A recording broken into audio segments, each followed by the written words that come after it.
पूरी दुनिया में किसी भी माता के मंदिर में जाना, किसी भी अन्य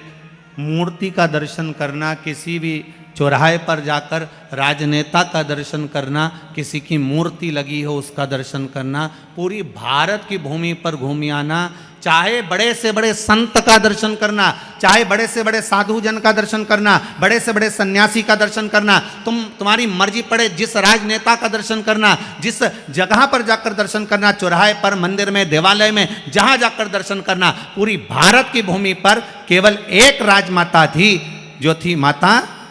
अहिल्या। केवल एक, जिनके हाथ में कोई दूसरा कुछ भी नहीं था, ना पेन था, ना कागज था, ना कोई इशारा था, ना कोई जाने की राह थी, केवल एक चीज थी उनके हाथ में, उनके हाथ में देव अधिदेव महादेव का शिवलिंग था, केवल एक।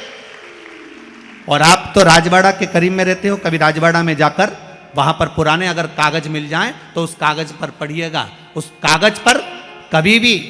मां अहिल्या शिंदे का आदेश, मां अहिल्या होलकर का आदेश नहीं है। उस कागज पर आप पढ़ेंगे, अगर जाकर राजवाड़ा के क्षेत्र में आप जाकर कभी पुरातत्व में जाकर पढ़ेंगे तो उस पर लिखा है शिव आदेश। वहां पर माता अहिल्या कभी नहीं लिखती थी कि मेरा आदेश, माता अहिल्या लिखती थी शिव का आदेश, क्योंकि माता अहिल्या जानती थी कि जब मुझे दुख आया है, एकांत में बैठकर मैंने शिवलिंग की जब आराधना करी है, तो मेरा शंकर मेरे सामने आकर कहता है तू क्यों चिंता करती है, मैं खड़ा हूं, तू बैठ आगे। ये महाअहिल्या।